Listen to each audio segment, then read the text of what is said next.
நம்ம இன்னைக்கு கிளாஸை கூட நம்ம ஜெபித்து ஆரம்பிக்க தேவன் உதவி செய்வாராக. நம் கண்கள் மூடி இன்றைய கிளாஸ்க்காக கூட நம்ம ஆண்டோட சமூகத்துல அவருடைய கிருபைக்காகவும் தயவுக்காக நம்ம ஜெபிக்கலாம்.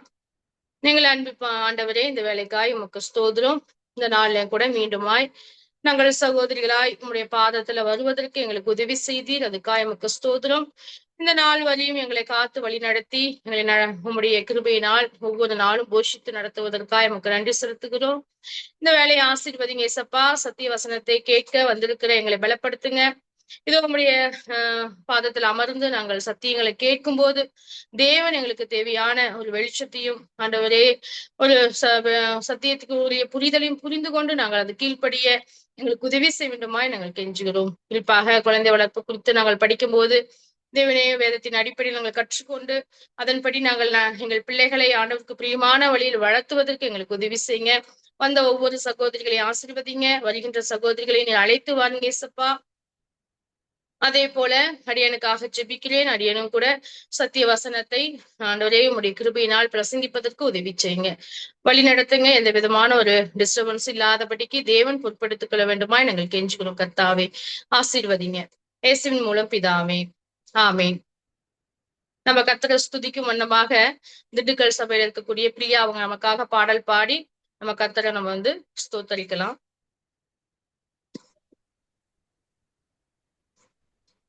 நம் கர்த்தரை துதிக்கும்படியா நாம் நிற்பதும் நிர்மூலமாகாதது அந்த பாடலை நம்ம பாடுவோம். நான் நிற்பதும் நிர்மூலமாகாததும் தேவ கிருபையே, நான் உயிருடன் வாழ்வதும் சுகமுடன் இருப்பதும் கிருபையே. நான் நிற்பதும் நிர்மூலமாகாததும் தேவ கிருபையே, நான் உயிருடன் வாழ்வதும் சுகமுடன் இருப்பதும் கிருபையே. கிருபையே தேவ கிருபையே, தேவ கிருபையே, தேவ கிருபையே, கிருபையே தேவ கிருபையே, தேவ கிருபையே, தேவ கிருபையே. நான் நிற்பதும் நிர்மூலமாகாததும் தேவ கிருபையே, நான் உயிருடன் வாழ்வதும் சுகமுடன் இருப்பதும் கிருபையே. காலையில் எழுவதும் கர்த்தரை துதிப்பதும், மாலையில் களிப்புடன் இல்லம் வருவதும் கிருபையே. காலையில் எழுவதும் கர்த்தரை துதிப்பதும், மாலையில் காப்புடன் இல்லம் வருவதும் கிருபையே. போக்கிலும் வரத்திலும் தொலைதூர பயணத்திலும், போக்கிலும் வரத்திலும் தொலைதூர பயணத்திலும் பாதம் கல்லிலே இடராமல் காப்பதும் கிருபையே. பாதம் கல்லிலே இடராமல் காப்பதும் கிருபையே.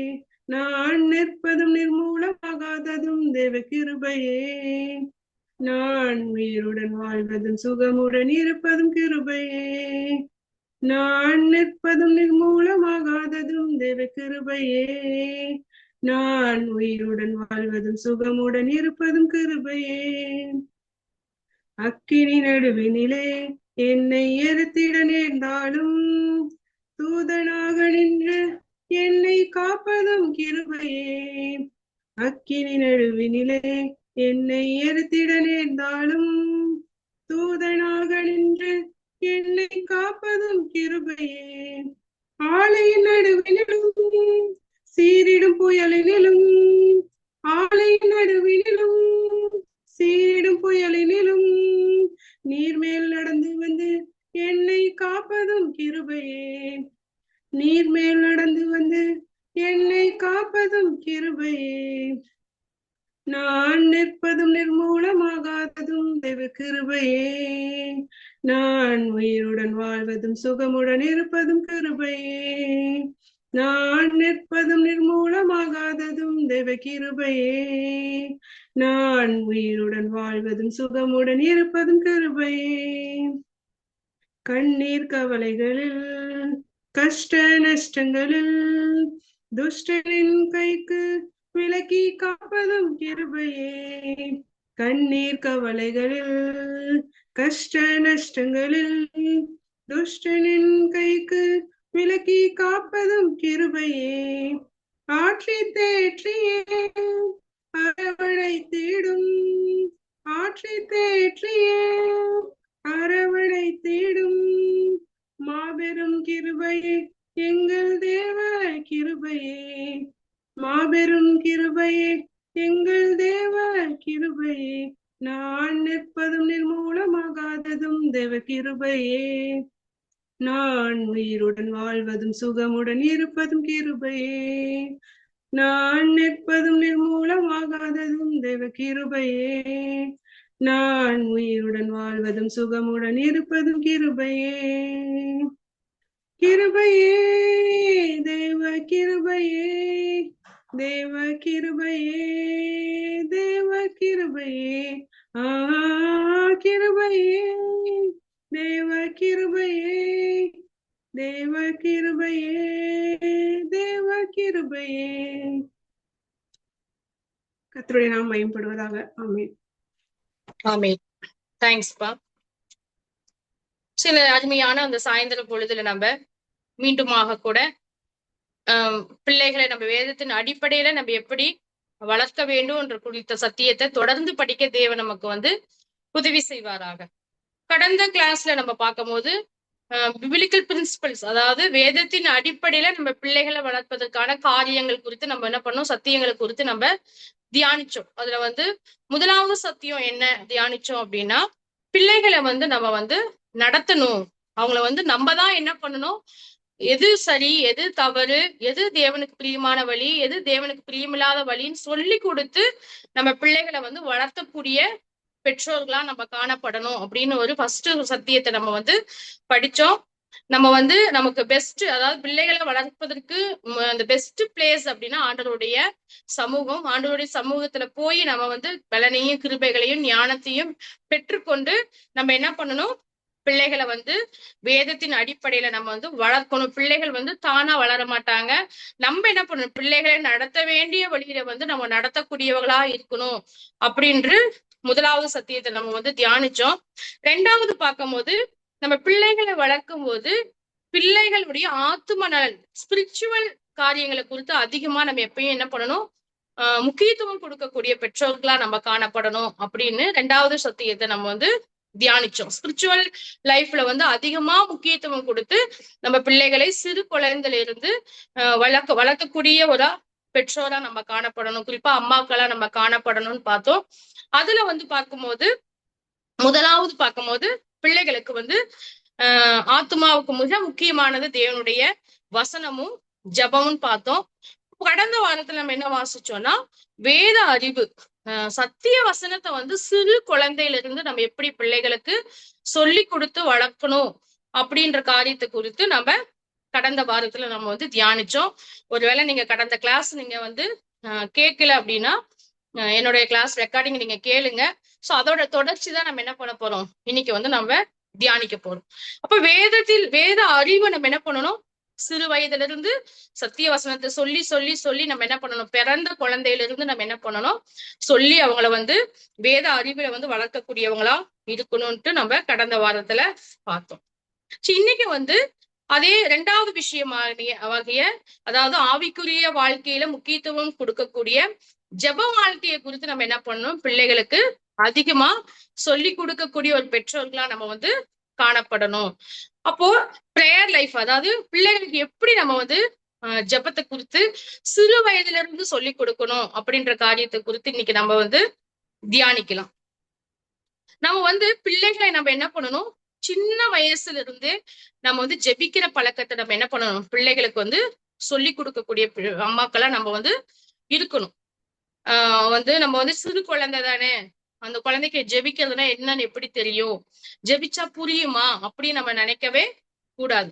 நம்ம என்ன பண்ணணும், சிறு குழந்தையில இருந்து, பிறந்த குழந்தையில இருந்து நம்ம என்ன பண்ணணும், இயேசுவோடைய நாமத்தையும் கர்த்தர் சமூகத்துல நம்ம ஜெபிக்க வேண்டும்ன்ற எண்ணத்தையும் சிறு வயதுல இருந்து நம்ம அவங்களுக்கு ஊற்றக்கூடியவங்களா இருக்கணும். அதுதான் குழந்தைகளுடைய ஆவிக்குரிய வாழ்க்கைக்கு ஃபர்ஸ்ட் ஸ்டெப் இல்லையா? இப்போ ஸ்பிரிச்சுவல் அந்த குழந்தை தேவனுக்கு ஒரு பிரியமான வழியில வளரணும்னா நம்ம என்ன பண்ணணும், குழந்தைகளை ஜெபிக்க கற்றுக் கொடுக்க வேண்டும். இப்போ சிறு குழந்தையா இருக்குன்னு வச்சுக்கோங்களேன், நியூபார்ன் பேபியா இருக்கும் போது என்ன பண்ணலாம், நம்ம சிறு குழந்தையில இருந்து ஃபீட் பண்ணும் போது, நம்ம பால் கொடுக்கும் போது குழந்தைக்கு வந்து என்ன பண்ணணும், ஜெபிச்சு ஃபீட் பண்ணணும், பால் கொடுக்கணும். ஏன்னா குழந்தை வந்து அது சாப்பிடுற சாப்பாடு அப்படின்ற போது அது பால் தான் அம்மா கிட்ட குடிக்கும். அப்போ நம்ம ஒவ்வொரு தடவையும் குழந்தைக்கு நம்ம பால் கொடுக்கும் போது குழந்தைய நம்ம வந்து நம்ம ஐயசப்பாட்டை ஜெபிச்சு குடிக்கலாம் அப்படின்னு நம்ம குழந்தைக்கு புரியுதோ புரியலையோ நம்ம என்ன பண்ணணும் அப்படின்னா பிள்ளைய வந்து ஜெபம் பண்ண நம்ம வந்து பழக்குவிக்கணும். அப்போ நாளடைவுல என்ன ஆகணும், அந்த குழந்தை பெருசாக 5 மாசம் 6 மாசம் ஆகும் போது நம்ம செய்யறத வந்து குழந்தைகள் கவனிச்சுக்கிட்டே இருந்து அது என்ன பண்ணணும், நம்ம சாப்பிடறதுக்கு முன்னாடி ஜெபம் பண்ணி தான் நம்ம வந்து சாப்பிடணும் அப்படின்றத பழக்கப்படுத்தி பெருசா வளரும் போது குழந்தைகள் என்ன பண்ணுவாங்க, அந்த ஜெபிச்சு சாப்பிடக்கூடிய பழக்கத்தை வந்து சிறு வயதுல இருந்து என்ன பண்ணுவாங்க, யூஸ் பண்ணக்கூடிய குழந்தைகளா மாறுவாங்க. அப்ப சிறு வயதிலேயே நம்ம குழந்தைக்கு ஃபீட் பண்ணும் போதே ஒவ்வொரு தடவை நம்ம என்ன பண்ணணும், பிள்ளைகளுக்கு வந்து ஜெபிச்சு நம்ம பால் கொடுக்கக்கூடியவங்களா இருக்கணும். ஃபேமிலி பெயர்ல நம்ம கொண்டு வந்து குழந்தைகளை வைக்கும் போது நம்ம என்ன பண்ணணும், குழந்தைங்க வந்து குழந்தைங்களுக்கு ஜெபத்தை வந்து நம்ம கற்றுக் கொடுக்கணும். நம்ம ஜெபிக்கலாம், கண்ணை மூடு, கையை இப்படி வை. அவங்களுக்கு தெரியாது, நம்ம தான் என்ன பண்ணணும், குழந்தைங்களை பழக்கப்படுத்தணும். கையை இப்படி வச்சு நம்ம ஜெபிக்கணும், கண்ணை மூடு அப்படின்னு சொல்லும் போது நம்ம ஜெபிக்கும் போது நம்ம சின்சியரா நம்ம கண்ணை மூடி ஜெபிக்கும் போது குழந்தை பார்த்துட்டே இருக்கும். ஜெபன்னா கண்ணை மூடி அமைதியா ஆண்டவர்கிட்ட ஜெபிக்கிறது தான் ஜெபம். அவங்க யாருக்கிட்டயும் பேசுறாங்க, அமைதியா இருக்கணும் அந்த நேரத்துல அப்படின்னு குழந்தை என்ன பண்ணும், கத்துக்கும். அப்போ குழந்தையிலிருந்து அந்த பழக்கத்தை கொண்டு வந்தாதான் பிள்ளைகள் வளர வளர வளர 6 வயசு 7 வயசு 8 வயசு ஆகும்போது அவங்க தானா என்ன பண்ணுவாங்கன்னா ஜெபிக்கிற அந்த பழக்கத்தை வந்து கற்றுக்கொள்ளக்கூடியவங்களா இருப்பாங்க. அப்ப நம்ம என்ன பண்ணணும், ஒரு வயசு ஆயிடுச்சுன்னா குழந்தைங்க நம்ம என்ன பண்ணணும், பிள்ளைகளுக்கு ஜெபத்தை வந்து கற்றுக் கொடுக்கணும். சாப்பிடும் போது ஜெபிக்கணும், வெளியே போனா ஜெபிச்சுட்டு போகணும். எங்கேயாவது நம்ம வந்து வீட்டுக்கு போயிட்டு வீட்டுல இருந்து வெளியே இருந்து வீட்டுக்கு வந்தா நம்ம ஜெபம் பண்ணணும், ஆண்டவருக்கு நன்றி சொல்லணும். இப்படி சின்ன சின்ன விஷயங்கள் ஏதாவது கேட்டாங்கன்னா நம்ம ஆண்டவர்கிட்ட ஜெபிக்கலாம் ஃபர்ஸ்ட் அப்படின்னு ஆண்டவருக்கு ஜெபிக்க கற்றுக் கொடுக்கணும். இப்படி சின்ன வயசுல இருந்து பிள்ளைகளுக்கு வந்து நம்ம என்ன பண்ணணும், ஜெபிக்க கற்றுக் கொடுக்கணும். குழந்தைங்க வளரும் போது அவங்க கையை வச்சு நம்ம என்ன பண்ணணும், நம்ம பிராக்டிஸ் பண்ணணும். இப்ப ஜெபம் அப்படின்னா இப்படி கையை வச்சு ஜெபிக்கணும், முட்டி போட்டு காட்டணும். நம்ம முட்டி போடும் போது அவங்க என்ன பண்ணுவாங்க, பிள்ளைகளும் என்ன பண்ணுவாங்கன்னா பார்த்துட்டு அவங்களும் என்ன பண்ண, ஜெபம்னா முட்டி போட்டு கண்ணை மூடி ஜெபிக்கணும் அப்படின்றத வந்து கற்றுக் கொடுப்பாங்க. அப்ப இந்த மாதிரி சிறு வயதுல இருந்து பிள்ளைங்களுக்கு என்ன பண்ணணும், நம்ம ஜெபத்தை கற்றுக் கொடுக்கணும். அப்படி கற்றுக்கொண்ட பிள்ளைகள் தான் பெருசாகும் போது என்ன பண்ணுவாங்க, தேவன்கிட்ட வந்து தானா ஜெபிக்கக்கூடிய ஒரு பிள்ளைகளா மாறுவாங்க. அப்ப சின்ன குழந்தையில இருந்து சிறு குழந்தை, 1 வயது குழந்தை 2 வயது குழந்தை, அந்த குழந்தைக்கு எப்படி ஜெபிக்க தெரியும் அப்படி நம்ம விட்டுட்டோம் அப்படின்னா பிள்ளைகள் பெருசாகி என்ன பண்ண மாட்டாங்க, ஆண்டவர்கிட்ட ஜெபிக்கிற அந்த காரியத்தை கற்றுக்கொள்ளாதபடிக்கு அவங்க என்ன பண்ணுவாங்க, ஜெபமே அவங்க வாழ்க்கையில செய்யாதபடிக்கு நம்ம பெருசானதுக்கு அப்புறம் ஜெபி நம்ம என்ன பண்ணுவாங்கள கம்பல் பண்ணிக்கிட்டே இருக்கணும். அப்போ நம்ம மனசுல வைத்துக் கொள்ள வேண்டிய 2வது சத்தியம் என்னன்னா, பிள்ளைகளுக்கு ஜெபத்தோட அறிவை வந்து நம்ம அதிகமா சிறு வயதுல இருந்து வந்து நம்ம வந்து கற்றுக் கொடுக்கக்கூடியவங்களா இருக்கணும். ஜெபன்றது வந்து ஆண்டவர்கிட்ட நம்ம பேசக்கூடிய ஒரு காரியம். நமக்கு வேண்டிய எல்லா விருப்பங்களையும் ஆண்டவர்கிட்ட நம்ம சொல்லணும். இப்ப சின்ன பிள்ளைங்க LKG UKG படிக்கிற பிள்ளைங்கன்னா அவங்க கேட்கிற பொருட்கள் வந்து நீ ஃபர்ஸ்ட் ஏசப்பாட்ட போய் நீ என்ன பண்ணு, ஜெபி, ஆண்டவர் உனக்கு தருவார். எடுத்த உடனே நம்ம பிள்ளைகளுக்கு நம்ம என்ன பண்ணக்கூடாது, கேட்ட உடனே நம்ம வாங்கி கொடுக்க கூடாது. ஆண்டவர்கிட்ட போய் ஏசப்பாட்ட ஜெபம் பண்ணு, ஏசப்பா தான் தருவார் அப்படி நம்ம பழக்கப்படுத்தும் போது பிள்ளைகள் வந்து எது கேட்டாலுமே நம்ம ஏசப்பாட்டாக ஃபர்ஸ்ட் கேட்கணும் அப்படின்றத என்ன பண்ணுவாங்க, அவங்க அறிந்து கொள்வாங்க. அப்ப இந்த மாதிரி பழக்கத்தை நம்ம என்ன பண்ணணும், சிறு வயதுல இருந்து கற்றுக் கொடுக்கக்கூடியவங்களா இருக்கணும். நம்ம எல்லாரும் பார்த்தோம், அண்ணாளுடைய வாழ்க்கையில பார்க்கும் போது சாமுவேலுக்கு வந்து அவங்க என்ன பண்றாங்க, சிறு வயதிலே வந்து எல்லா காரியத்தையும் என்ன பண்றாங்க, கற்றுக் கொடுக்குறாங்க. குறிப்பா தேவனுடைய பிரசனம், ஆண்டவர்கிட்ட பேசுறது, ஆண்டவர்கிட்ட நம்ம எப்படி ஜெபிக்கணும், ஆண்டவர் நம்மகிட்ட பேசும்போது நம்ம எப்படி ரெஸ்பான்ஸ் பண்ணணும், இந்த காரியத்தெல்லாம் அவங்க கண்டிப்பா என்ன பண்ணிருப்பாங்க, அன்னாள் வந்து சாமுவேலுக்கு சொல்லி கொடுத்துருப்பாங்க. ஏன் அப்படின்னு பார்க்கும்போது சாமுவேல் வந்து 5 வருஷம் அவங்க அம்மா கூட இருந்திருக்கலாம். அப்போ தேவனுடைய ஆலயத்துல கொண்டு போய் விடும் போது நம்ம யோசிச்சு பார்க்கலாமே, நல்லா சிந்திக்கும் போது தியானிக்கும் போது ஒரு 5 வயசு குழந்தை, ஒரு குழந்தை வந்துட்டு அம்மா விட்டு கொஞ்ச நேரம் ஸ்கூலுக்கு போகவே எவ்வளவு கஷ்டப்படுறாங்க.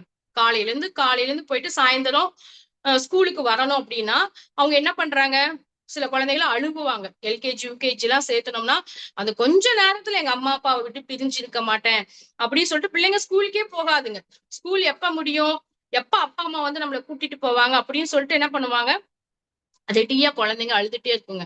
ஆனா சாமுவேல் வாழ்க்கையில பார்க்கும் போது அவரு என்ன பண்றாரு, கொண்டு போய் ஆண்டவர் அவங்க அம்மா கொண்டு போய் தேவனுடைய ஆலயத்துல ஏணிக்கிட்ட விடும் போது எப்படி அவர் இருந்திருப்பாரு. நான் நிறைய தடவை தியானிக்கும் போது எப்படி அந்த குழந்தை வந்து அடம் பண்ணாம, அம்மா நான் போக மாட்டேன், எனக்கு நான் தனியா இருக்க மாட்டேன் அப்படின்னு எதுவும் சொல்லாம, அவங்க அம்மா ஒருவேளை என்ன பண்ணிருக்கலாம், ஸ்பிரிச்சுவல்ல முதிர்ச்சியா இருந்ததுனால, கடவுளுக்கு பொருத்தனை பண்ணதுனால அவங்க கடவுள்கிட்ட விடலாம். ஆனா அந்த குழந்தையோடைய மனோபாவத்தை பார்க்கும்போது அவங்க அம்மா சொல்ற பேச்சை கேட்டு தேவனுடைய ஆலயத்துல போய் கர்த்தருடைய வேலையை செய்வதற்கு ஒப்பு கொடுக்கும் போது அந்த குழந்தை என்ன பண்ணுது இருக்கு. அப்போ அண்ணால அவங்க என்ன பண்ணிருக்காங்க, சின்ன வயசுல இருந்து சத்தியத்தை அவங்க சொல்லி கொடுத்துருக்காங்க. நான் வந்து ஆலயத்துல விட போறேன், ஆலயம்னா என்ன, அங்க ஆண்டவர் பிரசன்னம் இருக்கு, ஆண்டவர் வந்து பேசுவாரு, நீ ஆண்டவனுக்காக சில காரியங்கள் எல்லாம் செய்யணும், அது பெரிய ஒரு வேலை அப்படின்னு அவங்க சொல்லி கொடுத்துருக்கனால அவர் என்ன பண்றாரு, சாமுவேல் சின்ன வயசுல இருந்தே அவர் என்ன பண்றாரு, அந்த பிரசனத்துக்குள்ள வளர்ந்து ஆண்டவர் கூப்பிடும் போது, சாமுவேல்ட்ட கூப்பிடும் போது அவரு வந்து ஃபர்ஸ்ட் டைம் தெரியல, 2வது டைம் தெரியல, 3வது டைம் பேசும்போது கடவுள்கிட்ட போய் பேசுறாரு சாமுவேல் இல்லைங்களா. அப்போ கர்த்தர்ட்ட பேசக்கூடிய அந்த பழக்கத்தை எப்படி கற்றுக்கொண்டிருப்பாரு, சின்ன வயசுல இருந்து அவங்க அம்மா என்ன பண்ணிருப்பாங்க, ஆண்டவர்கிட்ட பேசக்கூடிய ஜெபிக்கக்கூடிய பழக்கத்தை வந்து கற்றுக் கொடுத்திருப்பாங்க. அப்போ சாமுவேலோட வாழ்க்கையில வந்து அவங்க அம்மா வருஷத்துக்கு ஒரு தடவை என்ன பண்ணுவாங்க, சட்டையெல்லாம் தைச்சிட்டு பாக்குறதுக்கு போவாங்க. சின்ன குழந்தை 5 வயசு 6 வயசுன்னு போது. அப்போ அந்த அளவுக்கு வந்து சாமுவேல் வந்து தேவனோட ஆலயத்துல இருப்பதுக்கு முக்கிய காரணம் என்னன்னா, அவங்க அம்மா என்ன பண்ணிருப்பாங்க, தேவனுடைய காரியங்கள் அதிகமா சின்ன வயசுல இருந்து சொல்லி கொடுத்ததுனாலதான் சாமுவேலால் என்ன பண்ண முடிந்தது, அந்த வாழ்க்கை வாழ முடிஞ்சது. அப்ப நம்மளுடைய குழந்தைகளுக்கும் பழக்கங்களை நம்ம, அதாவது ஆவிக்குரிய பழக்கங்களை நம்ம என்ன பண்ணணும், பிள்ளைகளுக்கு சிறு வயதுல இருந்து நம்ம வந்து சொல்லி கொடுக்கக்கூடியவங்களா இருக்கணும். எல்லா காரியத்துக்கும் நம்ம ஆண்டவர்கிட்ட ஜெபிக்கணும், எந்த காரியத்தை நம்ம ஜெபத்தின் மூலம் தான் ஆண்டவர்கிட்ட கேட்கணும் அப்படின்னு சொல்லிட்டு நம்ம என்ன பண்ணணும், பிள்ளைகளுக்கு அதிகமா வந்து சொல்லி கொடுக்கக்கூடிய பெற்றோர்களா நம்ம வந்து காணப்படணும். அப்போ பிள்ளைகளுடைய இந்த ஆவிக்குரிய வாழ்க்கையில வந்து வேத வசனம் ஜெபம்ன்ற இந்த காரியங்களை குறித்து அதிகமா முக்கியத்துவம் கொடுக்கக்கூடியவங்களா இருக்கணும். நான் கடந்த கிளாஸ்ல சொன்னது போல பிள்ளைகள் படிப்பு குறித்து, பிள்ளைகள் வந்து எல்கேஜில நல்லா படிக்கணும், யூகேஜில நல்லா படிக்கணும், ஸ்டடீஸ்ல நல்லா படிக்கணும் அப்படின்றத ஒரு முக்கியத்துவம் கொடுக்காதபடிக்கு ஆவிக்குரிய காரியங்கள், என் பிள்ளை நல்லா ஜெபிக்கணும், என் குழந்தை நல்லா வேதத்தை வாசிக்கணும் அப்படின்ற ஒரு காரியங்களுக்காக அதிக முக்கியத்துவம் கொடுக்கக்கூடிய பெற்றோர்களா நம்ம வந்து காணப்படணும். ஏன்னா அந்த காரியங்கள் நம்ம மட்டும்தான் என்ன பண்ண முடியும், பிள்ளைகளுக்கு சொல்லி கொடுக்க முடியும். ஒன்ஸ் நம்ம வந்து இந்த சத்தியத்தை வந்து நம்ம பிள்ளைகளுக்கு நம்ம சொல்லி கொடுக்க தவறிட்டோம் அப்படின்னா பிள்ளைகள் வேற எங்கேயும் போய் என்ன பண்ண மாட்டாங்க, இந்த காரியத்தை கற்றுக்கொள்ளவே மாட்டாங்க. அப்போ பிள்ளைகள் ஆவிக்குரிய காரியங்களை கற்றுக்கொள்வதற்கு முக்கியமான இடம் என்னன்னா நம்மளுடைய வீடுதான். நம்மளுடைய வீட்டுல நம்ம பிள்ளைகளுக்கு வந்து ஜெபிக்கிற பழக்கங்களையும் வேதத்தை வாசிக்கக்கூடிய தியானிக்கக்கூடிய பழக்கங்களையும் கற்றுக் கொடுக்கும் போது பிள்ளைகள் என்ன பண்ணுவாங்க, அதுல வந்து வளரக்கூடியவங்களா இருப்பாங்க. இன்னொன்னு, நம்ம ஜெபிக்கும் போது நம்ம வேதத்தை வாசிக்கும் போது அதை பிள்ளைகள் பார்த்து என்ன பண்ணுவாங்க, வளரக்கூடியவங்களா இருப்பாங்க. அப்போ இந்த 2வது சத்தியம் பார்க்கும்போது பிள்ளைகளுடைய ஸ்பிரிச்சுவல் லைஃப்க்கு அதிகமா இம்பார்ட்டன்ஸ் கொடுக்கக்கூடிய பெற்றோர்களா நம்ம வந்து காணப்படணும். 3வது சத்தியம் என்ன அப்படின்னா, தேவனுடைய பிரசனம், அதாவது ஆண்டவர் தேவனுடைய பிரசனத்தில் இருக்கக்கூடிய எல்லா காரியத்தையும் அவங்க வந்து முக்கியத்துவம் கொடுக்கக்கூடிய பிள்ளைகளா நம்ம என்ன பண்ணணும், வளர்க்கணும். அதாவது உங்களுக்கு புரியணும்னா குறிப்பா சபை, பிரேயர் மீட்டிங், மற்ற ஆண்டவருக்கு ஆண்டவருடைய பிரசனம் இருக்கக்கூடிய அந்த இடங்கள்ல வந்து அதிகமா முக்கியத்துவம் கொடுக்கக்கூடிய பிள்ளைகளை நம்ம என்ன பண்ணணும், வளர்க்கக்கூடியவங்களா இருக்கணும். முதலாவது பார்க்கும்போது சபைக்கு வந்து நம்ம பிள்ளைகளை என்ன பண்ணணும், தவறாமல் வந்து அழைச்சிட்டு போகக்கூடிய பெற்றோர்களா நம்ம வந்து காணப்படணும். சிறு வயதிலிருந்து நம்ம என்ன பண்ணணும், பிள்ளைகளை வந்து சபைக்கு அழைச்சிட்டு போகக்கூடிய பிள்ளைகளா காணப்படணும். பிறந்த குழந்தையில இருந்து நம்ம என்ன பண்ணணும், பிள்ளைகளை வந்து ஞாயிற்றுக்கிழமை தோறும் நம்ம என்ன பண்ணணும், பிள்ளைகளை வந்து சபைக்கு நம்ம அழைச்சிட்டு போகணும். ஓய்வு நாளை வந்து குழந்தைகளை வந்து ஆசரிக்க நம்ம என்ன பண்ணணும், கற்றுக் கொடுக்கக்கூடியவங்களா இருக்கணும்.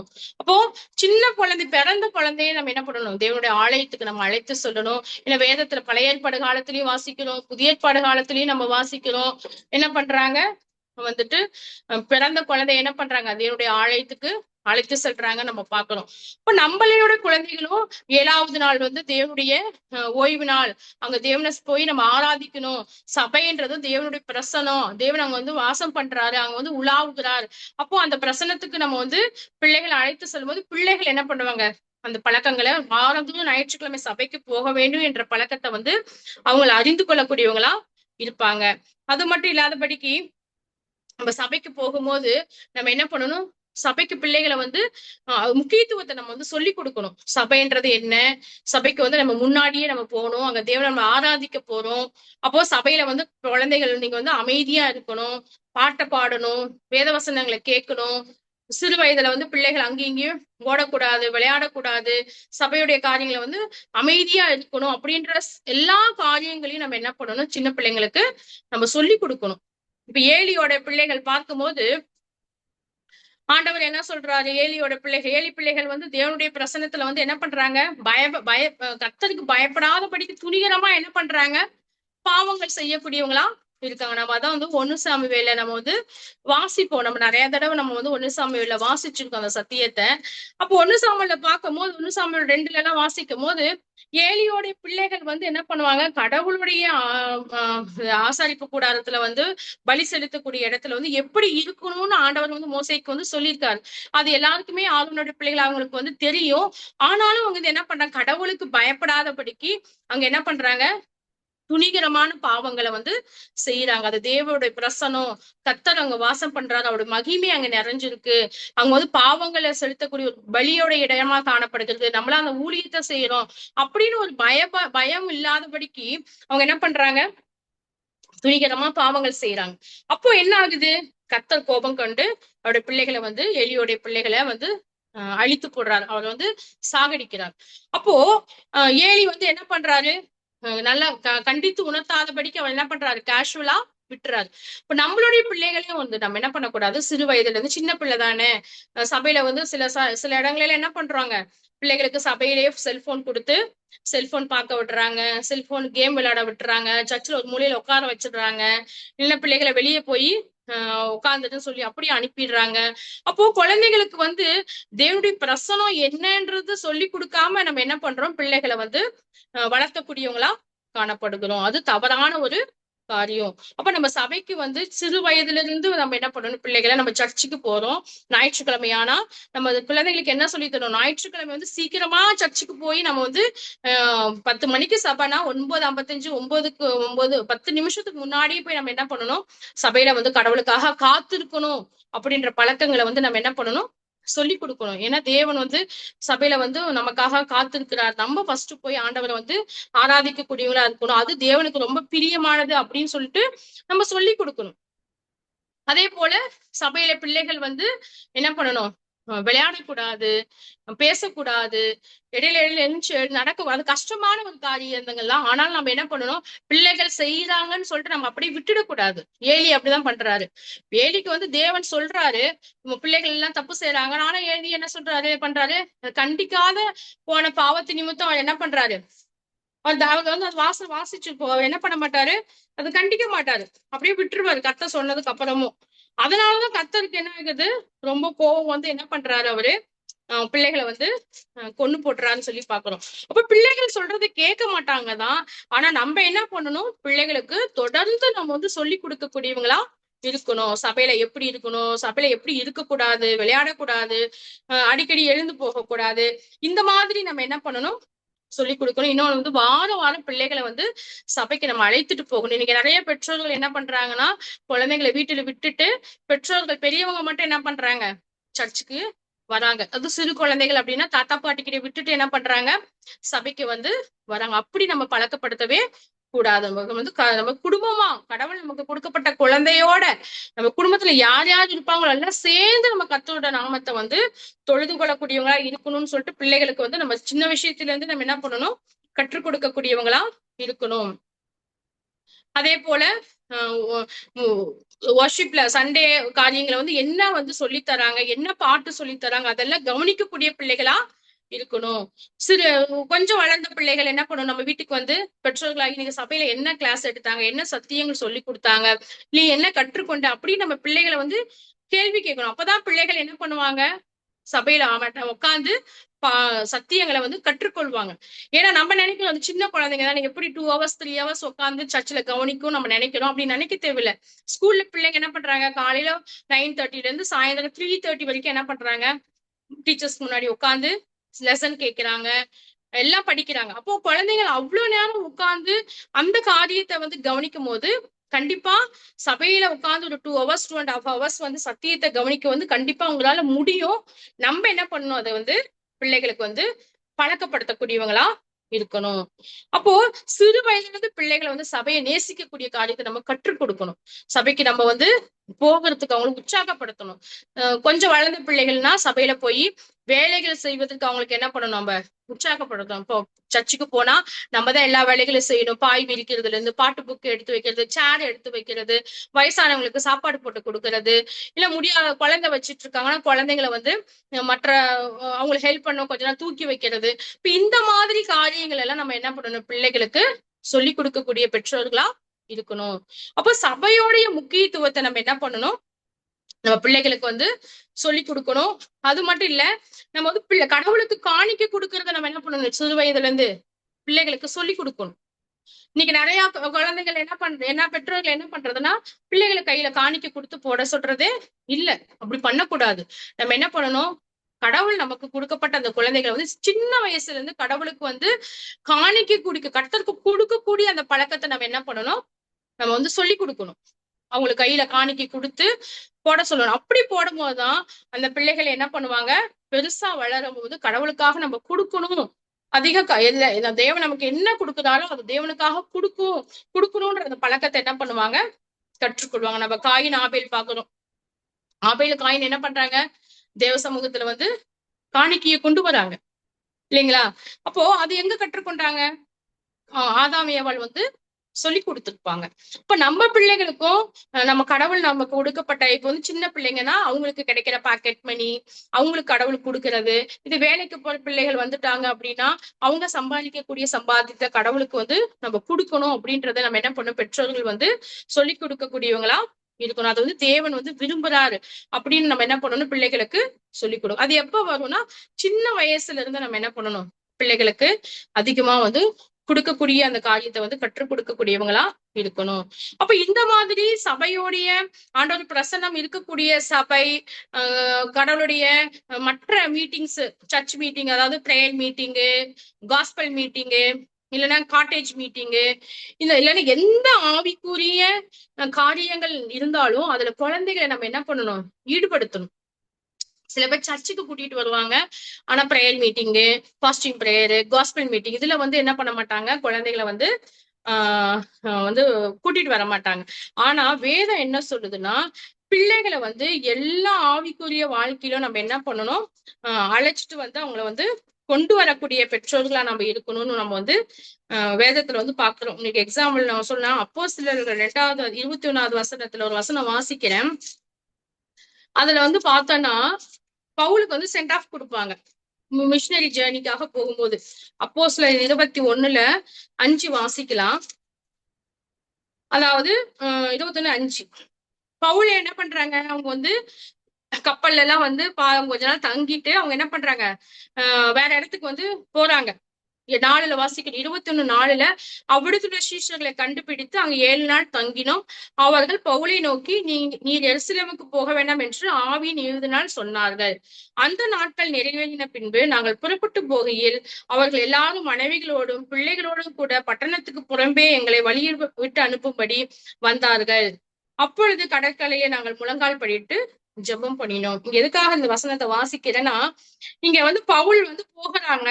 அப்போ வந்து அந்த இஸ்லாமிக் மக்கள் என்ன பண்றாங்க, அவர் வந்து சென்ட் ஆஃப் பண்றாங்க. அப்ப யார் யார் வராங்க, நீங்க வேதம் சொல்லப்பட்டிருக்கு, அவர்கள் எல்லாரும் மனைவிகளோடும் பிள்ளைகளோடும். இங்க அதாவது சகோதரர்கள் மட்டும் இல்ல, சகோதரிகள் அவங்களோட மனைவியும் இருக்காங்க, பிளஸ் யாரு இருக்காங்க, பிள்ளைகளும் இருக்காங்க. இது வந்து ஒரு சர்ச் மீட்டிங் இல்ல, இது ஒரு சென்ட் ஆஃப் மீட்டிங், அதாவது ஊழியத்துக்காக ஜெபம் பண்ணி என்ன பண்றாங்க, அவங்க அனுப்பி வைக்கிறாங்க. அப்போ அந்த இடத்துல இங்க யார் இருக்காங்க, பிள்ளைகள் வந்து இருக்காங்க. அப்ப வேதம் வந்து நமக்கு வந்து சொல்லப்பட்டிருக்கு. அதே மாதிரி ஒன்னு ஜோஷுவா 8:35 வாசிச்சோம்னா அதுலயும் வந்து வேதம் என்ன சொல்லுதுன்னா பிள்ளைகளை குறித்து நம்ம வந்து வாசிக்கிறோம். ஜோஷுவா 8:35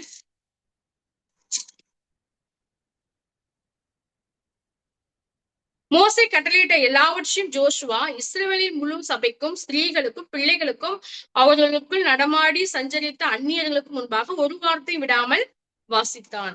அப்ப ஜோஷுவா வந்து எல்லா நியாயப்பிரமாணங்களையும் மறுபடியும் என்ன பண்றாரு, வாசிக்கிறாரு. யாருக்கு முன்பாக வாசிக்கிறாரு, நம்ம நினைக்கிறோம் பெரியவங்களுக்கு மட்டும், அப்படி இல்ல, முழு சபைக்கும் ஸ்திரீகளுக்கும் பிள்ளைகளுக்கும் என்ன பண்றாரு, இந்த நியாயபரமான வசனங்கள் எல்லாவற்றையும் அவர் என்ன பண்றாம ஒரு வார்த்தையும் விடாமல் வாசித்தார். அப்போ எல்லா வார்த்தையும் இங்க யாரும் கேட்கிறாங்க, பிள்ளைகளும் வந்து கேட்கிறாங்க நம்ம பாக்குறோம். அதே மாதிரி 1 சாமுவேல் 3:7 இது நான் முன்னே நான் சொன்னேன். 1 சாமுவேல் 3:7 என்ன வாசிக்கிறோம்,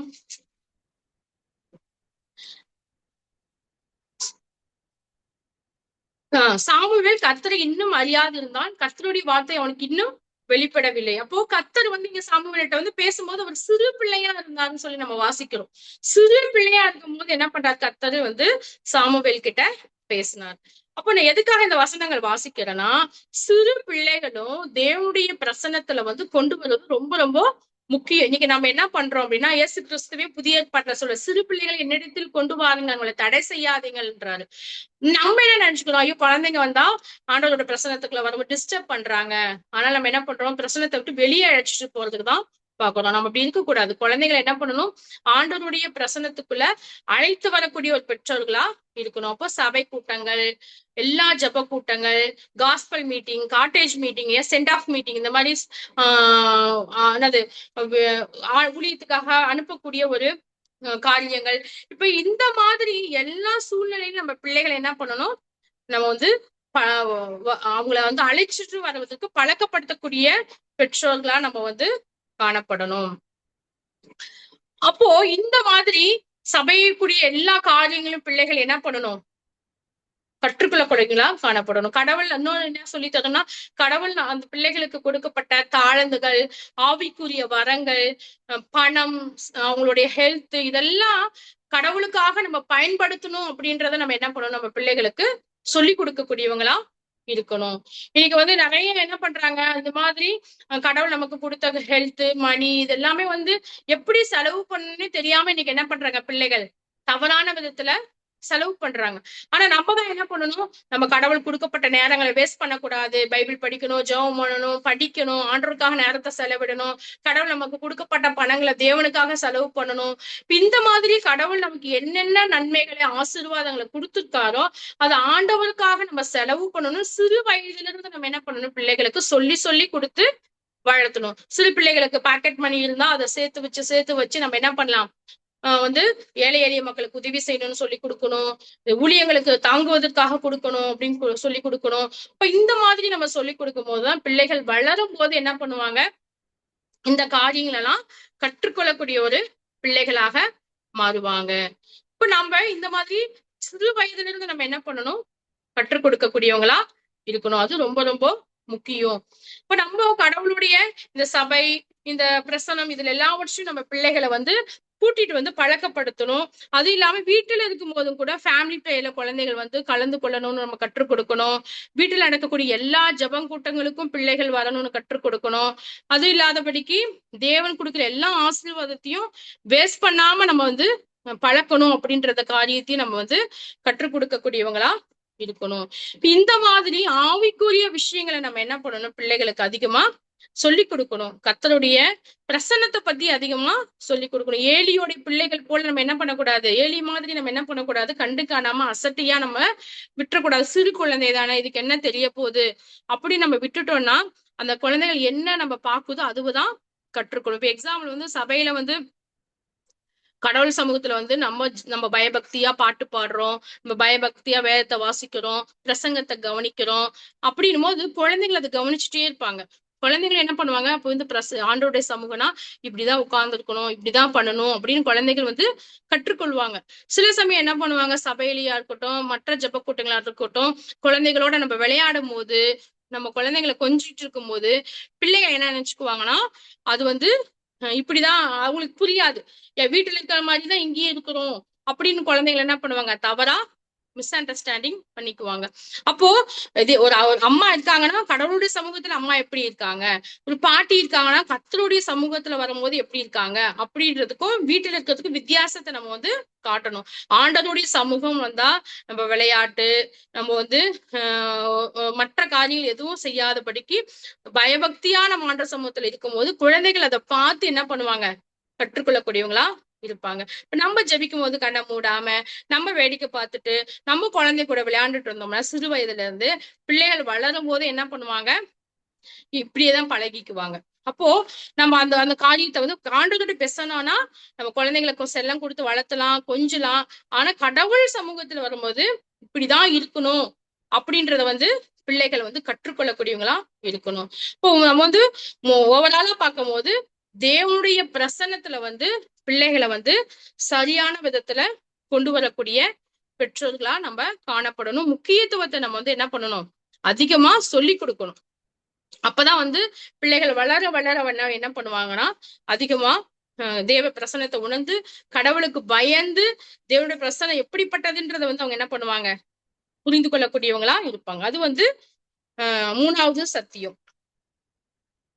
நாலாவது பார்க்கும்போது பிள்ளைகளை வந்து நம்ம என்ன பண்ணணும், அதிகமா நம்ம வந்து செல்லம் கொடுத்து வளர்த்தாதபடிக்கு நம்ம என்ன பண்ணணும், பிள்ளைகளை வந்து கண்டிப்பா வளர்த்தக்கூடியவங்களா இருக்கணும். அது வந்து ரொம்ப தெரிஞ்சு கொள்ளக்கூடிய ஒரு சத்தியமா இருக்கு.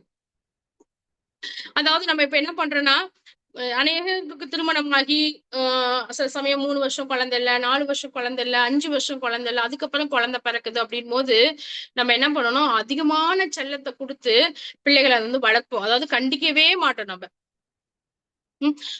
ரொம்ப நாள் கழிச்சு எனக்கு குழந்தை பிறகு ரொம்ப ஜெபிச்சு எங்களுக்கு ரொம்ப வருஷம் கழிச்சு குழந்தை கொடுத்துருக்கான்னு சொல்லிட்டு அந்த குழந்தைய வந்து நம்ம கடவுள் சொன்னபடி சிச்சிக்காம தண்டிக்காம அதிகமா செல்லம் கொடுத்து நம்ம என்ன பண்ணக்கூடாது, வளர்க்க கூடாது. பிள்ளைகளை வந்து என்ன பண்ணணும், நம்ம வந்து வளர்க்க வேண்டிய, அதாவது பிள்ளைகள் தவறு செய்யும் போது நம்ம என்ன பண்ணணும், பிள்ளைகளை வந்து சரி செய்யக்கூடிய ஒரு பெற்றோர்களா நம்ம வந்து காணப்படணும்.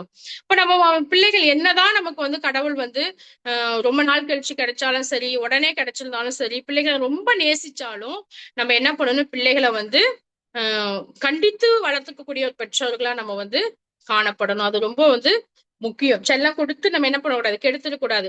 இன்னைக்கு வந்து சின்ன வயசுல குழந்தைங்க வந்து செல்லம் கொடுத்து நம்ம என்ன பண்றோம், ஐயோ குழந்தை அடிக்க கூடாது, அதுக்கு என்ன தெரியும் அடிக்க கூடாது, அது கேட்டதெல்லாம் வாங்கி கொடுத்துரும். அந்த குழந்தைய வளரும் போது என்ன ஆகுது பெருசா அப்படின்னா, பெரிய பிள்ளைகள் ஆகும் போது நம்ம கிட்ட வந்து என்ன பண்ணுவாங்க, டிமாண்ட் பண்ணுவாங்க, இது வாங்கி கொடுத்தாதான் நான் இதை செய்வேன் அப்படின்னு டிமாண்ட் பண்ணும் போது நம்மளால ஒண்ணும் பண்ணவே முடியாது. ஏன்னா சின்ன வயசுல இருந்து அவங்க கேட்டதெல்லாம் நம்ம வாங்கி கொடுத்து பழக்கினதுனால பெருசாகும் போதும் நம்மளால அவங்கள வந்து சரி செய்யவே முடியாது. அப்போ குழந்தை வந்து நமக்கு வந்து செல்லமா கடவுள் ரொம்ப வருஷம் கழிச்சு கொடுத்தாலும் சரி, உடனே கொடுத்தாலும் சரி, இல்லை சிக்கா கொடுத்துருக்காலும் பிள்ளைகளை வந்து அதிக செல்லம் கொடுத்து வளர்க்காதபடிக்கு கண்டிப்போடு தவறு செய்யும் போது பிள்ளைகளை வந்து கண்டிக்கக்கூடிய ஒரு பெற்றோர்களா நம்ம வந்து காணப்படணும். கனிவு, பாசம், அன்பு எல்லாம் நம்ம கொடுக்கலாம்.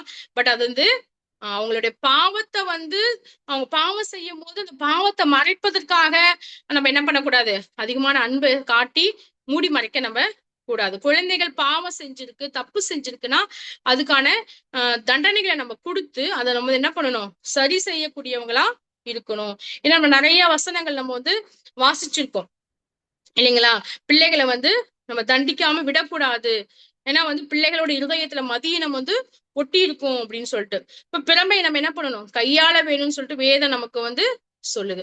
அப்போ நம்ம அம்மாக்களாகி நம்ம தெரிந்து கொள்ள வேண்டிய அடுத்த சத்தியம் என்னன்னா, பிள்ளைகளை வந்து அடிக்கவே கூடாது, அவங்கள கண்டிக்கவே கூடாது.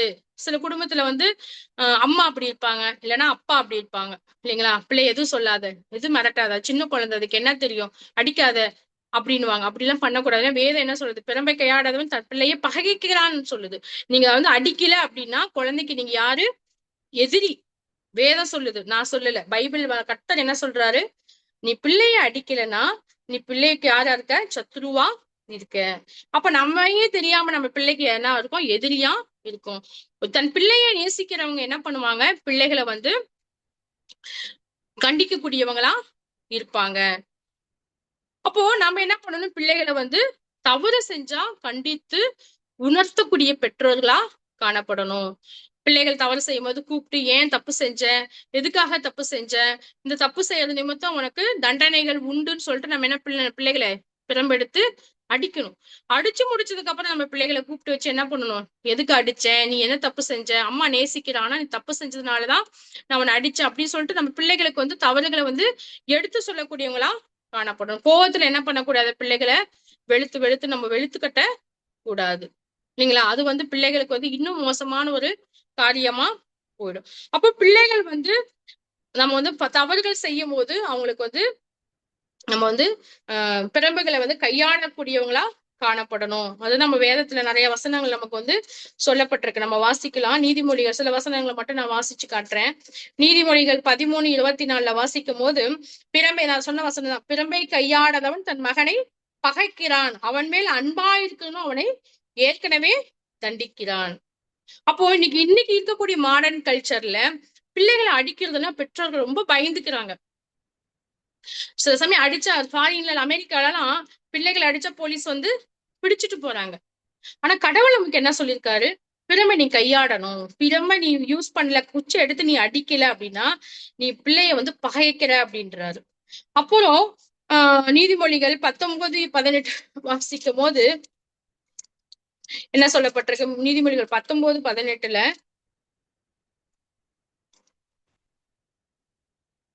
நம்பி 19:18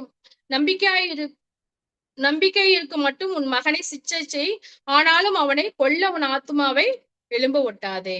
அப்ப இங்க என்ன சொல்றான்னா, பிள்ளைகளை வந்து சிச்சை செய்யணும், அதாவது அடிக்கணும். ஆனா என்ன பண்ணக்கூடாது? அவங்களை கொல்ல. சில பேர் என்ன பண்றாங்க? ரொம்ப கோபத்துல பிள்ளைகளை வந்து கொன்னு போட்டுறாங்க, கோபம் மூர்க்க வெறி கொண்டு. அப்படி நம்ம பண்ணக்கூடாது. பிள்ளைகளை நீங்க என்ன பண்ணணும்? சிச்சை செய்யணும், அவங்கள வந்து அடிக்கணும், தண்டிக்கணும் அப்படின்னு வந்து வேதம் சொல்லுது. 22:12 வாசிக்கும் போது, பிள்ளையோட இருதயத்துல மதியினம் ஒட்டி இருக்கும், தண்டனை பெரும்பானது அது என்ன பண்ணும்? அவனை மாற்றும் சொல்லிட்டு நம்ம நீதிமொழிகள் 22:15 நம்ம வந்து வாசிக்கிறோம். அதனை தண்டனையின் பிறம்பு அவனை விட்டு அகற்றும் அப்படின்னு வந்து வேதம் சொல்லுது. அதே 23 என்ன வாசிக்கிறோம்? 13:13-14 என்ன வாசிக்கிறோம்? பிள்ளையை தண்டியாமல் விடாதே, அவனை பிரம்பினால் அடித்தால் அவன் சாகான் அப்படின்னு பார்க்கிறோம். 14 என்ன வாசிக்கிறோம்? நீ பிரம்பினால் அவன் அடிக்கிறதுனால் பாதாளத்துக்கு அவன் ஆத்மாவை தப்புவிப்பாயே அப்படின்னு வேதம் வந்து சொல்லுது. அதே மாதிரி நீதிமொழிகள் 29 வாசிக்கும் போது அதுல 15-17 என்ன சொல்லப்பட்டிருக்கு? பிரம்பும் கடிந்து கொள்வதிலும் ஞானத்தை கொடுக்கும், தன் இஷ்டத்திற்கு விடப்பட்ட பிள்ளையோ தன் தாய்க்கு வெட்கத்தை உண்டு பண்ணுகிறான். 17 வாசிக்கிறோம். உன் மகனை சிச்சை செய், அவன் உனக்கு ஆறுதல் செய்வான், உன் ஆத்மாவுக்கு ஆனந்தத்தையும் உண்டாக்குவான்.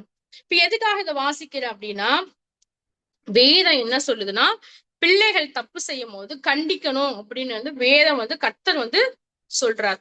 அப்ப நம்ம வேதத்துக்கு விரோதமா என்ன பண்ணக்கூடாது? செயல்படக்கூடாது. பிள்ளைகள் வந்து தவறு செய்யும் போது கண்டு காணாம விட்டுறக்கூடாது. அந்த சிறு தப்பு தான் என்ன ஆகும்? பிள்ளைகள் வளரும் போது பெரிய பாவத்துக்குள்ள விழக்கூடியவங்களா இருக்கணும். இதுக்குதான் அந்த வசனம் எல்லாம் நம்ம வந்து வாசிச்சோம். அப்போ கடவுள் கொடுக்கப்பட்ட உங்களுடைய குழந்தைகளை நீங்க நேசிக்கிறீங்க, அது வந்து விலையேறப்பட்ட ஒரு கிஃப்டா நினைக்கிறீங்க அப்படின்னா, பிள்ளைகள் தப்பு செய்யும் போது தண்டிக்கணும் அப்படின்ற அந்த காரியத்தை நீங்க புரிந்து கொள்ளணும். இன்னைக்கு நிறைய ரட்சிக்கப்பட்ட விசுவாசிகளே, பெற்றோர்களே பிள்ளைகளை அடிக்கிறதுக்கு வந்து யோசிக்கிறாங்க. ஏன்னா நான் என் பிள்ளைய ரொம்ப நேசிக்கிறேன், நான் அடிக்கவே மாட்டேன்றாங்க. ஆனா அப்படி விட்டுட்டீங்க அப்படின்னா உங்களுக்கு வெட்கத்தை உண்டு கூட. அப்ப அது குழந்தையில உங்களுக்கு நல்லா இருக்கும். ஏன்னா குழந்தைய அடிக்கும் போது பாவமாதான் இருக்கும். ஆனா வந்து நம்ம என்ன பண்ணணும்? தேவன் நம்மளை எப்படி சிச்சிக்கிறாரு? இப்ப நம்ம பாவம் செய்யறோம், தேவன் நம்மளை வந்து விருப்பத்தின்படியா சிச்சிக்கிறாரு. கர்த்தர் நம்மளை நேசிக்கிறாரு. ஆனா என் பிள்ளை தவறு செய்யும் போது சிச்சிக்கும் போது தங்கள் பாவமான வழியை விட்டு மனம் திரும்புவாங்கன்றதுக்காக ஆண்டவர் என்ன பண்றாரு? நம்மள வந்து தண்டிக்கிறார், சிச்சிக்கிறார். அப்போ கடவுளுக்கு அது வேதனை இருக்கும். நம்ம மல்கியாலையோ இதை வாசிப்போம், புலம்பல் புத்தகத்துல வாசிப்போம். அப்போ நம்மளும் அந்த மாதிரி பிள்ளைகளை நேசிக்கும் போது அவங்கள சிச்சிக்கணும். நம்ம அடிக்கும் போது நமக்கு கஷ்டமா தான் இருக்கும். ஆனா இந்த பிள்ளைகளை நம்ம தண்டிக்கும் போது அவங்க எதிர்காலம் வந்து தேவனுடைய கருத்துல நன்றாக பயன்படுவாங்க. அப்படி நம்ம யோசிச்சு நம்ம என்ன பண்ணணும், கர்த்தருக்காக இந்த காரியங்களை நம்ம வந்து செய்யக்கூடியவங்களா காணப்படணும். அது ரொம்ப வந்து முக்கியம். அப்போ 4வது சத்தியம் அப்படின்னு பார்க்கும்போது பிள்ளைகள் என்ன பண்ணக்கூடாது, அதிகமா செல்லம் கொடுத்து வளர்க்காதபடிக்கு பிள்ளைகள் தவறு செய்யும் போது தண்டிக்கக்கூடியவங்களா இருக்கணும். அது ரொம்ப ரொம்ப முக்கியம். அதுக்குதான் வேத வசனங்கள் நமக்கு வந்து சொல்லப்பட்டிருக்கு. நீங்க நினைச்சிட கூடாது, பிள்ளைய அடிச்சனா பிள்ளை என்னை ஏசிக்காம விட்டுருமோ அப்படின்னு நினைக்காதீங்க. நிறைய தேவனுடைய பிள்ளைகளை நீங்க இப்ப கேட்டீங்கன்னா, வளர்ந்து வந்ததுக்கு அப்புறம் அவங்க சொல்ற முக்கியமான விஷயம் என்னன்னா, எங்க அம்மா சின்ன வயசுல வந்து என்னை வந்து அடிச்சு வளர்த்தாங்க, தவறு செய்யும் போது தண்டிச்சு வளர்த்தாங்க, அதனாலதான் நான் இன்னைக்கு வந்து தேவ பக்தி உள்ள பிள்ளையா நான் ஜீவிக்கிறேன். நிறைய பேர் என்ன பண்றாங்க, சாட்சி சொல்லியிருக்காங்க. அதே இன்னொன்னு ஆப்போசிட் இருக்கு. நான் இப்படி துன்மார்க்கமா போய் நான் பாவங்கள் செஞ்சு என் வாழ்க்கை வீணா போனதுக்கு யாரு காரணம், எங்க பெற்றோர்கள் தான். எங்க பெற்றோர்கள் நான் சின்ன வயசுல தவறு செய்யும் போது கண்டும் காணாம விட்டதுனாலதான் இன்னைக்கு நான் பெரிய ஒரு பாவியா, பெரிய ஒரு குற்றவாளியா, துன்மார்க்கனா நான் இருக்கிறதுக்கு காரணம் எங்க பெற்றோர்கள் அப்படின்னு சொல்லக்கூடிய சாட்சியும் உண்டு. இப்ப நம்ம வந்து அந்த மாதிரி சாட்சியை பெற்றுக்கொள்ள கூடாது. நமக்கு இப்ப கஷ்டமாதான் இருக்கும். ஆனா நம்ம அது கொஞ்ச காலம் தான். நான் எப்படி தகப்பன் வந்து ஆண்டவர் வந்து நம்ம பாவங்களுக்காக நம்மள கொஞ்ச காலம் சிச்சிக்கிறாரோ, அந்த மாதிரி நம்ம பிள்ளைகள் தவறு செய்யும் போது அது கொஞ்ச காலம் தான். ஒரு ஒரு ஒரு ஒரு ஒரு ஒரு வருஷம் 2 வருஷம் நம்ம பிள்ளைகளை ஸ்ட்ரிக்டா வளர்த்திட்டோம் அப்படின்னா, பின்னாடி அவங்க வளரும் போது அந்த பாவங்கள் எல்லாம் செய்யாதபடிக்கு தேவ பிள்ளைகளா வளருவாங்க. நம்ம பிள்ளைகள் திருமணம் ஆகாத வரைக்கும் நம்ம அடிக்க மாட்டோம், யூத் ஆகாத வரைக்கும் அடிக்க மாட்டோம். ஆரம்ப ஸ்டேஜ்ல நம்ம ஒரு 5 வயசுக்குள்ள நம்ம பிள்ளைகளை ட்ரெயின் பண்ணி முடிச்சிட்டோம் அப்படின்னா, அதுக்கப்புறம் பிள்ளைகள் தவறே செய்ய மாட்டாங்க. அப்போ அது கொஞ்ச காலம் தான். அந்த கொஞ்ச காலத்துல நம்ம வந்து பிள்ளைகள் சின்ன பொய் சொல்றாங்க அப்படின்னா நம்ம என்ன பண்ணணும், பிள்ளைகள் பொய் சொன்னா, சின்ன பிள்ளை தானே பொய் சொல்றது, நீங்க விட்டுறாதீங்க. பொய் சொல்றது தப்பு.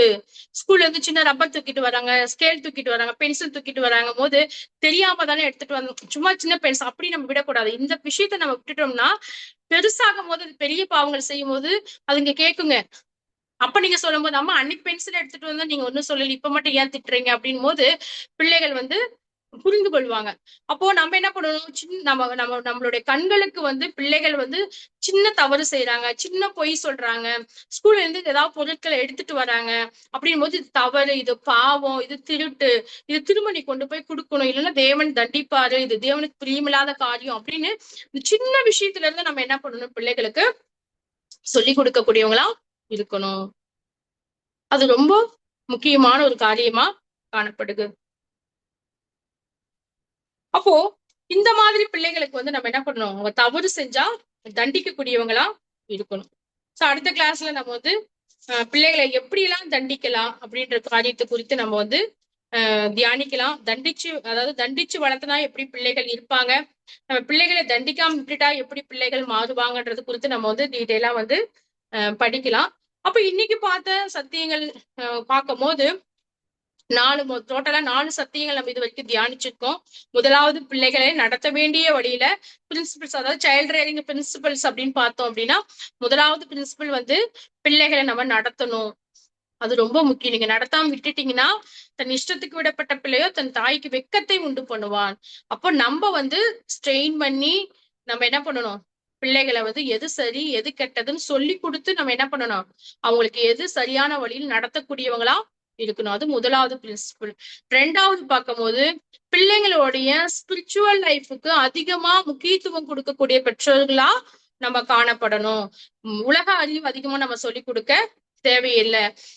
புத்தகத்தை படி, மேக்ஸ் படி, இங்கிலீஷ் படி, ரைம்ஸ் படி, அதை சொல்லி கொடுக்கறத விட வேதத்தை வாசி, ஜெபி, வேத வசனத்தை மனப்பாடம் பண்ணுங்க. அப்புறம்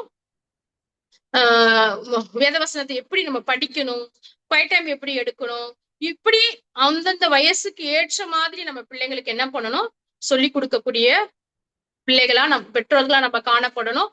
இந்த காரியத்தை வந்து நம்ம தான் வந்து பிள்ளைகளுக்கு என்ன பண்ண முடியும், சொல்லி கொடுக்க முடியும். உலகப்பரமான அறிவு வந்து படிக்கக்கூடிய இடங்கள்ல வந்து சொல்லி கொடுப்பாங்க. ஸ்கூலு, காலேஜ், மற்ற இன்ஸ்டிடியூட், அதெல்லாம் வந்து உலகப்பரமான அறிவு நாலேஜ வந்து சொல்லி கொடுப்பாங்க. ஆனா வேதத்தின் ஆவிக்குரிய ஆத்மாவுக்கு தேவையான போஜனத்தை வந்து பெற்றோர்களாகிய நம்ம மட்டும்தான் கொடுக்க முடியும். நீங்க தவறிட்டீங்க, இந்த சின்ன வயசுல 5 வயசுக்குள்ள பிள்ளைகளை ஸ்பிரிச்சுவலா வளர்க்க தவறிட்டீங்க அப்படின்னா, அதுக்கு மேல இருக்கக்கூடிய வயசுல வந்து பிள்ளைகளை வந்து ஜெபி, வேதவாசி அப்படின்னு சொல்லி கொடுக்கக்கூடிய காரியங்கள் ரொம்ப கடினமா காணப்படும். அவங்கள வந்து நம்ம ட்ரெயின் பண்ணுவதே ரொம்ப கஷ்டம். அது கர்த்தருடைய கிருபை அதிகமா தேவைப்படும். அதனால கடவுள் கொடுத்த இந்த நாட்களை நீங்க வீணடிக்காதபடிக்கு பிள்ளைகளுடைய ஸ்பிரிச்சுவல் லைஃப்க்கு நீங்க என்ன பண்ணுங்க, அதிகமான முக்கியத்துவம் கொடுங்க. 3வது சத்தியம் பார்க்கும்போது, கடவுளுடைய பிரசன்னத்தினுடைய முக்கியத்துவத்தை நம்ம என்ன பண்ணணும், பிள்ளைகளுக்கு சொல்லி கொடுக்கணும். தேவனுடைய சபைனா என்ன, தேவனுடைய பிரசன்னம் நமக்கு எவ்வளவு முக்கியமானது, அவங்க எப்படி போகணும், எதுக்கு முக்கியத்துவம் கொடுக்கணும், எதுக்கு முக்கியத்துவம் நம்ம கொடுக்க கூடாது. இப்ப சில சமயம் என்ன பண்றாங்க, ஞாயிற்றுக்கிழமையில பிள்ளைகளை வந்து எக்ஸாம் எழுதலாம், சாதாரண எக்ஸாமுக்கு, கல்யாணத்துக்கு, ஃபங்க்ஷனுக்கு எல்லாம் வந்து கூட்டிட்டு போறோம். அப்படிலாம் நம்ம வந்து சிறு வயதுல இருந்து பிள்ளைகளை பழக்கப்படுத்தவே கூடாது. நமக்கு எல்லாத்தையும் விட ஞாயிற்றுக்கிழமை வந்து தேவனுடைய ஆராதனை தான் முக்கியம் அப்படின்னு சின்ன வயசுல இருந்து நம்ம என்ன பண்ணணும், பிள்ளைகளுக்கு வந்து சொல்லி கொடுக்கக்கூடியவங்களா இருக்கணும். கடவுளுக்கு பயப்படக்கூடிய அந்த கடவுள் பிரசன்னத்துல நம்ம பயபக்தியா இருக்கணும். விளையாட்டா சபையில விளையாண்டுக்கிட்டு அங்கேயும் இங்கேயும் ஓடிக்கிட்டு பிள்ளைங்க வந்து சபையில போன் பார்த்துட்டு, செல்போன் பார்த்துட்டு, இல்லைன்னா வந்து பெரியவங்க கிட்ட மத்தவங்க கிட்ட விளையாண்டுக்கிட்டு அப்படிலாம் நம்ம வந்து ஆண்டோட பிரசன்னத்தை பிள்ளைகளை வந்து வளர்க்க கூடாது. பெஸ்ட் கடவுளுடைய சபையில வந்து பிள்ளைகளை கொஞ்ச நாட்கள் நம்ம என்ன பண்ணணும், அம்மா கூட உட்கார வச்சிருக்கணும். அம்மா கூட உட்கார வச்சு பைபிள் படிக்கும்போது பைபிள் எடுத்து கொடுக்கணும், பாட்டு பாடும்போது பாட்டு புக்கு எடுத்து அந்த பாட்டை எடுத்து கொடுக்கணும், கவனிக்க சொல்லணும். அவங்களுடைய காரியங்கள் டைவர்ட் ஆகும்போது திரும்ப அவங்க கிட்ட வந்து இந்த படி கவனி அப்படி நம்ம வந்து சொல்லி கொடுக்கணும். இன்னைக்கு நிறைய பெற்றோர்கள் என்ன பண்றாங்க, அதாவது பிள்ளைகள் வளர்ந்து கொஞ்சம் நல்லா வேதத்தை வாசிக்கிறாங்க, தியானிக்கிறாங்க, சபையை தானா கவனிக்கிறாங்கன்னா அவங்கள யூத் பக்கத்துல உட்கார வச்சு ஃப்ரண்ட்ல உட்கார வச்சுக்கலாம். ஆனா சிறு குழந்தையா இருக்கும் போது 1 வயசு 2 வயசு 3 வயசு அப்படிங்கும்போது பிள்ளைகளை அம்மாவோடைய பக்கத்துல உட்காந்து அவங்களுக்கு சபையோடைய காரியங்களை பக்கத்துல உட்காந்து நம்ம என்ன பண்ணணும், சொல்லி கொடுக்கணும். விளையாடும் போது கண்டிக்கணும். அவங்களுடைய காரியங்கள் வந்து தேவ பிரசனத்தை விட்டு வெளியே போகும்போது நம்ம வந்து அவங்களை திரும்ப தேவ பிரசனத்துக்குள்ள கொண்டு வரணும். அப்ப பிள்ளைகளை வந்து சபையில வந்து என்ன பண்ணணும், அம்மாவுடைய பக்கத்துலயோ அப்பாவுடைய பக்கத்துலயோ உட்கார்ந்து ஆண்டவருடைய சத்தியத்தை தியானிப்பதற்கும் தேவ பிரசன்னத்துல வந்து தேவனை ஆராதிப்பதற்கும் சிறு பிள்ளைகளுக்கு நம்ம என்ன பண்ணணும், சொல்லி கொடுக்கணும். நம்மள டிஸ்டர்ப் பண்ணாம விட்டா சரி, பிள்ளைங்க எப்படியோ விளையாண்டு போறாங்க, நம்மள டிஸ்டர்ப் பண்ணக்கூடாதுன்னு சொல்லிட்டு அப்படி நம்ம விட்டுறக்கூடாது. அப்படி பண்ணா கூடாது. அப்போ 3வது சத்தியம் ஆண்டவருடைய பிரசன்னத்தை பத்தி அதிகமா சொல்லி கொடுக்கணும். 4வது பார்த்தோம் அப்படின்னா, பிள்ளைகளை வந்து நம்ம வந்து செல்லம் கொடுத்து கெடுக்க கூடாது. எனக்கு ஒரே ஒரு குழந்தைதான், ரொம்ப நாள் கிடைச்ச குழந்தை அப்படின்னு அதிகமான செல்லம் கொடுத்து தவறு செய்யும் போது அப்படியே விட்டு விடாதபடிக்கு பிள்ளைகளை நம்ம என்ன பண்ணணும், தவறுகள் செஞ்சா தண்டிக்கக்கூடியவங்களா இருக்கணும். நீங்க தண்டிக்கும் போது மட்டும்தான் பிள்ளைகளை நீங்க நேசிக்கிறீங்க. அது ரொம்ப முக்கியமான சத்தியம். இன்னைக்கு நிறைய பெற்றோர்கள் வந்து பிள்ளைய நான் நேசிக்கிறேன்னு சொல்லி தப்பு செய்யும் போது கண்டு காணாம விட்டுடுறாங்க. ஏலி அப்படிதான் பண்றாரு. நம்ம அடுத்த வாரம் அது டீட்டெயிலா பார்ப்போம். அப்போ இந்த மாதிரி நம்ம என்ன பண்ணக்கூடாது, என் பிள்ளைய நான் ரொம்ப நேசிக்கிறேன்றதுக்காக அவங்க செய்யற தப்பெல்லாம் கண்டு காணாம விட்டுட்டு இருந்தோம் அப்படின்னா பின்னாடி பெரிய ஒரு பிரச்சனையை வந்து கொண்டு வந்துடும். அப்போ பிள்ளைகளை நம்ம சின்ன வயசுல இருந்து, பிறக்கும் போதுல இருந்து, வளரும் போது இருந்து, ஸ்கூலுக்கு போகும்போது அப்ப இருந்தே பிள்ளைகள் செய்யக்கூடிய சின்ன சின்ன தவறுகளை சரி செய்யும் போது நாளைக்கு பிள்ளைகள் பெருசாகும் போது பெரிய தவறுகள் செய்யாதபடிக்கு நம்ம என்ன பண்ண முடியும், பாவத்துல இருந்து அவங்கள காப்பாற்ற முடியும். அப்போ நல்ல ஒரு டெஸ்டிமனி லைஃப் வந்து பெற்றோர்களாகிய நம்ம தான் பிள்ளைகளுக்கு வந்து கொடுக்க முடியும். இந்த 4 சத்தியங்கள் பிரின்சிபல்ஸ் நம்ம படிக்க தேவன் உதவி செய்தா தொடர்ந்து நம்ம அடுத்த கிளாஸ்ல படிக்க தேவன் நமக்கு வந்து உதவி செய்வாராக. கேட்ட சத்தியங்களுக்காக நம்ம யாராவது ஒருத்தர் ஜெபிச்சு நம்ம முடிக்கலாம்.